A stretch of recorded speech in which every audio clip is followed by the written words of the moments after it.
आज भी हम उज्जैन में ही हैं और ना इतना अच्छा मौसम हो गया, यहाँ पर इतनी अच्छी बारिश हो रही है ना। मम्मा भी यहाँ पर रेडी हो चुकी है। यहाँ पर इतना अच्छा फील हो रहा है ना कि कृष्ण भगवान यहाँ पढ़ाई किए थे। टेक्निक्स मंगलनाथ जी का मंदिर, पृथ्वी से मंगल ग्रह उत्पन्न हुए थे इस जगह पे। शिप्रा नदी,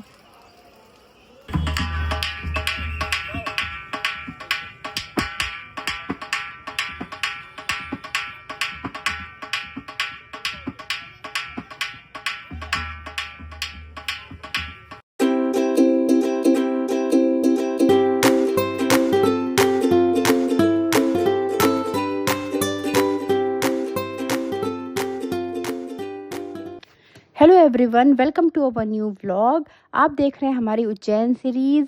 लास्ट व्लॉग में आपने देखा था कि हम बिलासपुर से उज्जैन पहुंच चुके थे और हमने महाकाल भगवान के दर्शन भी कर लिए थे और आपको भी करवा दिए थे। और अब हमारा डे 2 स्टार्ट हो चुका है, तो पूरा व्लॉग एंड तक देखिए और एंजॉय करिए।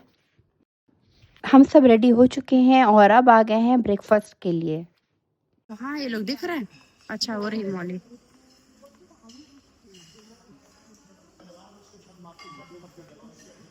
ये भी क्या ले रही वो?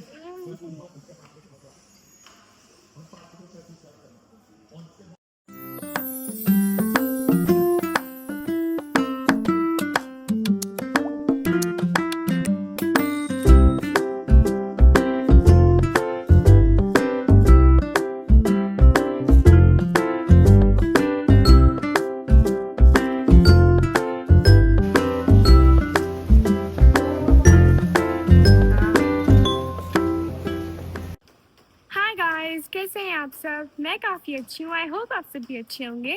तो अभी हम सब एकदम रेडी हो चुके हैं और आज भी हम उज्जैन में ही हैं। आज हम जाने वाले हैं जो यहाँ पर और मंदिर हैं, जैसे काल भैरव मंदिर और जो जितने भी और मंदिर हैं हम आज जाने वाले हैं। और बस अब निकलने वाले हैं थोड़ी देर में।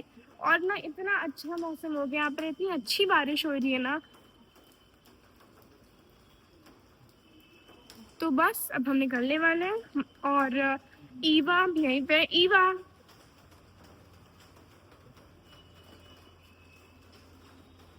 अगर मम्मा नानी जी और डैडा भी हैं, नाना जी भी बस आ ही रहे हैं। नाना जी शायद देखने गए कि हम लोग किस गाड़ी में जाने वाले हैं। तो बस अच्छा मौसम हो रहा है, अभी एकदम ठंडा हो गया है। पहले थोड़ी गर्मी थी तो हम लगा था कि इतनी देर हमें लाइन में रहना पड़ेगा, कैसे मैनेज करेंगे, इतनी गर्मी होगी। पर अभी मौसम थोड़ा ठीक हो गया है बारिश की वजह से। और मम्मा भी यहाँ पर रेडी हो चुकी है, डैडा भी पीछे है। बहुत अच्छा मौसम हो गया है, गर्मी बिल्कुल नहीं है और हल्की हल्की बारिश हो रही है ना। तो ऐसे में और मजा आएगा। चले, सब रेडी हैं। उधर चले, चलो इवी, चलो आ जाओ। ला तुम्हारी रानी जी की एक फोटो खींच देती हूँ। अब हम आ गए हैं महर्षि संदीपनी के आश्रम, जहाँ पर कंस का वध करने के बाद 11 वर्ष की उम्र में कृष्ण भगवान, सुदामा जी और बलराम जी यहाँ विद्या प्राप्त करने के लिए आए थे। ईवा को मम्मी, ईवा को स्टोरी बताते जाइएगा, यहाँ का ईवा को नहीं आइडिया है। महाभारत काल में शिक्षा का महत्वपूर्ण केंद्र हुआ करता था ये सांदीपनी जी का आश्रम। यहाँ पर जो मूर्ति है कृष्ण भगवान की, बलराम जी की और सुदामा जी की, वो बाल रूप में ही है और उनके हाथ में एक स्लेट और पेंसिल जैसी चीज़ रखी हुई है, जो दिखने में बहुत ही मनमोहक है। आपको देख के ही उनका बाल स्वरूप नज़र आएगा।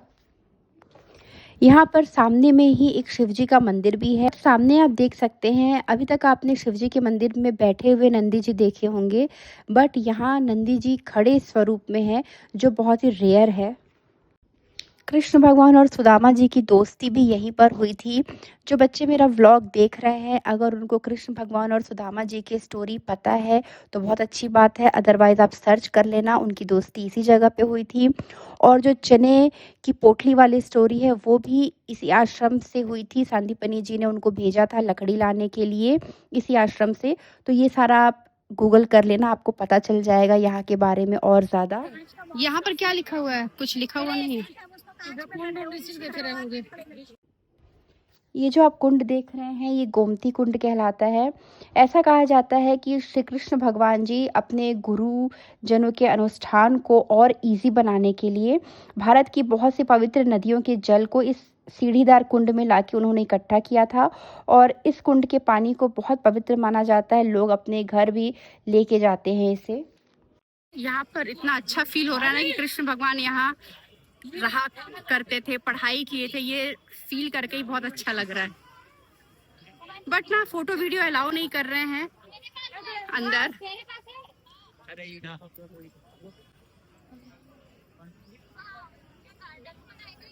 चौदह विद्याएं अंदर जा तो रहे हैं, देखते हैं अंदर फोटो वीडियोस अगर पॉसिबल हुआ तो फिर लेंगे।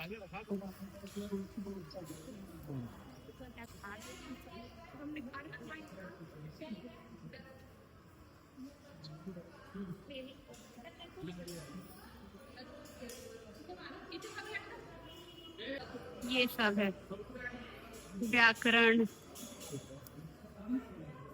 व्याकरण, छंद शास्त्र, टेक्निक्स,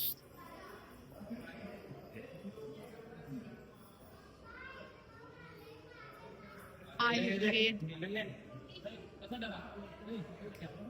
म्यूजिक, यज्ञ,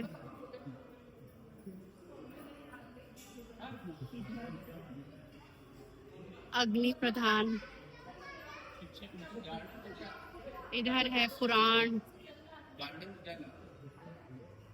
नाउ इधर है लॉजिक, तर्क, इधर है थियोलॉजी, धर्मशास्त्र, एटिमोलॉजी, ज्योतिष, एस्ट्रोनॉमी।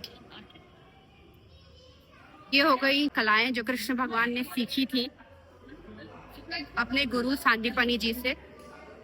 और बाकी सारे कहाँ गए फैमिली मेंबर्स पता नहीं, मैं अलग ही घूम रही हूँ। देखते हैं कहाँ है सब।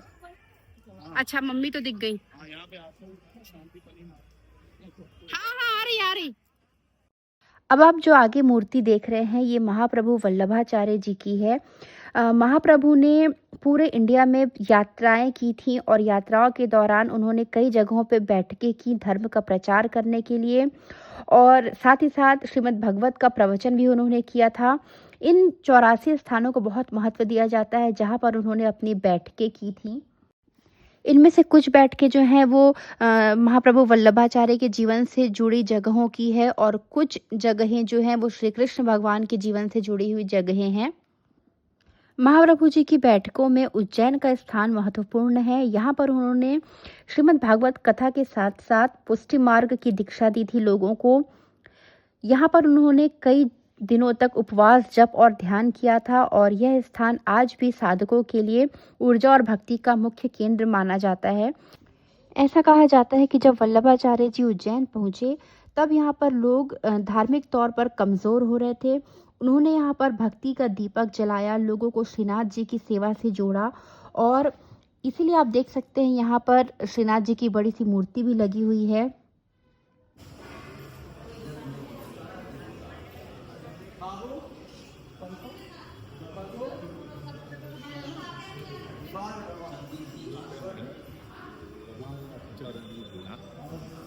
पूरे भारतवर्ष में 84 स्थलों में दर्शन पाए थे भगवान जी का, वल्लभाचार्य जी। हाँ, ये 84 ये दिख रहे हैं 84 है ये। यहाँ इस स्थल में जहाँ गोमती प्रकट वाला स्थल है वहाँ पर 73वीं बैठक उनकी हुई थी। ये पूरे भारतवर्ष के 84 स्थल है महाप्रभु वल्लभाचार्य जी के परिवार या वंशज कह सकते हैं।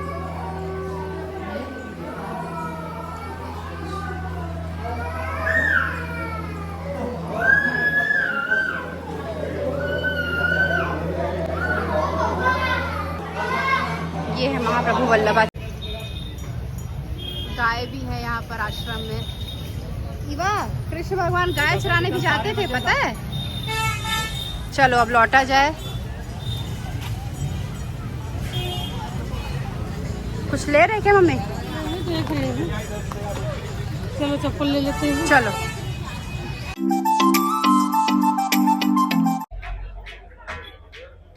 मंगलनाथ जी का मंदिर।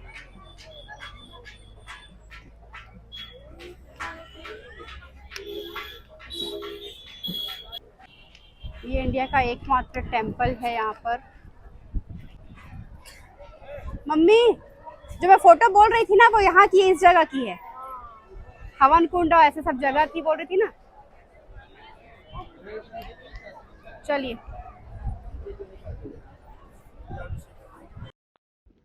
अब हम आ गए हैं मंगलनाथ जी के मंदिर। यहाँ पर भगवान शिव मंगल रूप में विराजमान है और ऐसा कहते हैं कि मंगल ग्रह का जन्म भी धरती पर इसी स्थान पर हुआ था।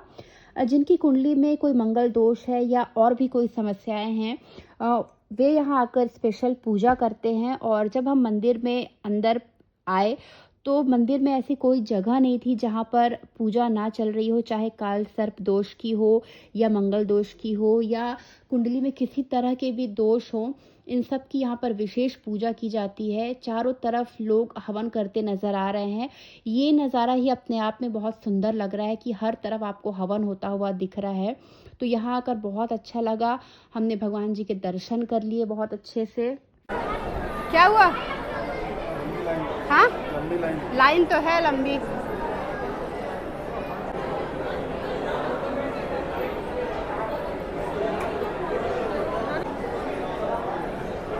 चले अब?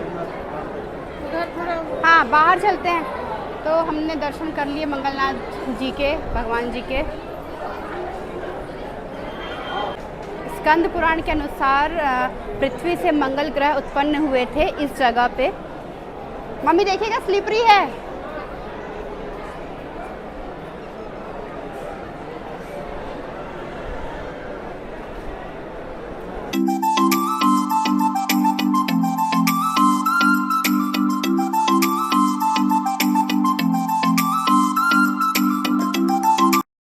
शिप्रा नदी।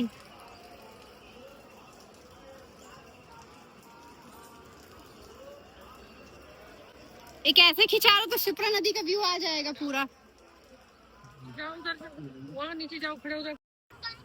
कदम का फल मिला। कौन सा पेड़ है पापा जी? कदम का। देखो ये वाह, कृष्ण भगवान ना कदम के पेड़ के नीचे बैठा करते थे। ये उसी का फल फूल कुछ तो है। ये यहाँ से आ गया होगा ना। ये उस जगह कहाँ? जो शौचालय लिखा है ना, अच्छा अच्छा। उसके पीछे वाला जो है ना, बिलासपुर तो रोड किनारे है और मस्त पीला। एक बार लाइन ही नहीं बिलासपुर में रखा था। क्या पता, आगे का बड़ा सा पेड़ है। कहाँ? जो शौचालय लिखा है ना, अच्छा अच्छा। उसके पीछे वाला जो है ना, बिलासपुर तो रोड किनारे है और मस्त पीला। एक बार लाइन ही नहीं बिलासपुर में रखा था। क्या पता, आगे का बड़ा सा पेड़ है। हाँ, वो है ना रिंग रोड। इसका काला काला बीज दिख तो रहा, बीज होगा तो खैर ये मिल भी जाएगा। वहाँ लगाओगे तो हम, इतना बड़ा पेड़ होता है ना। हाँ चलो आओ, जाओ पहने, आ जाओ। ये बार ये रख लो। अच्छा लगता है ना, एक टाइप सब पहन के आओ तो। हाँ डैडा उधर है, चलो आओ पहनो। इधर आ, इधर।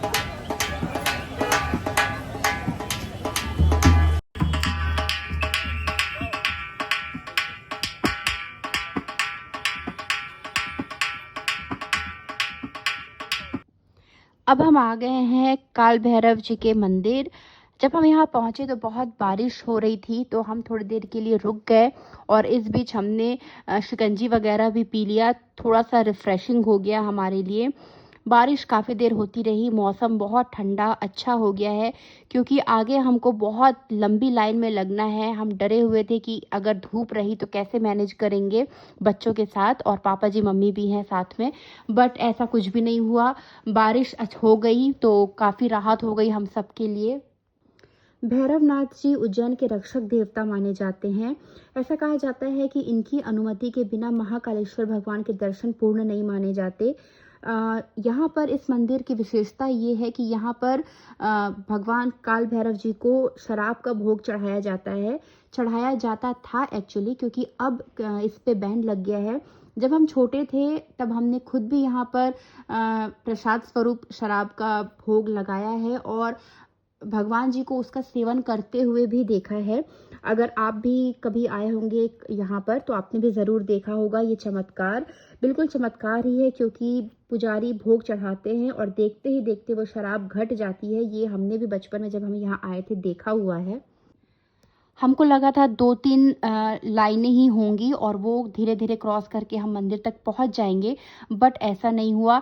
ऐसी ऐसी जो आप लाइन देख रहे हैं ये 12 से 15 लाइन थी। धीरे धीरे बढ़ते बढ़ते बढ़ते फाइनली इतनी भीड़ में हम फिर मंदिर के सामने पहुँचे। भीड़ बहुत ज़्यादा थी, लेकिन चूँकि सब चलते जा रहे थे तो बहुत ज़्यादा परेशानी नहीं हुई। हाँ, ये ज़रूर हमको अफ़सोस है कि इतनी देर लाइन में लगने के बाद कुछ सेकंड के लिए ही हमको भगवान जी के दर्शन हुए। इतनी देर से हम लाइन में लगे हुए थे।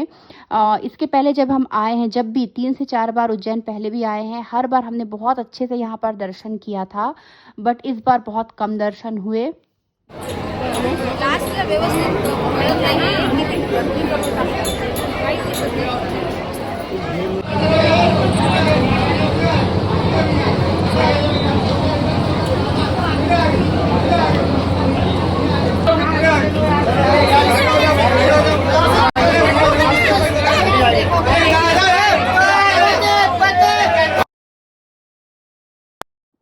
फाइनली हम बाहर आ गए और यहाँ के बाद आगे हम गए थे गढ़ कालिका माता के मंदिर और ऐसी बहुत सी जगह हैं। अभी तो बहुत जगह हमको उज्जैन में कवर करना है, बट व्लॉग काफ़ी लंबा हो जाएगा, इसलिए आज का व्लॉग हम यहीं पर स्टॉप करते हैं। कल का व्लॉग मिस मत करिएगा, कल भी बहुत ही अच्छी अच्छी जगह, इंटरेस्टिंग जगह आपको देखने को मिलेंगी। अगर व्लॉग पसंद आ रहा है तो प्लीज़ चैनल सब्सक्राइब ज़रूर कर लीजिएगा। मिलते हैं नेक्स्ट व्लॉग में, तब तक बाय बाय।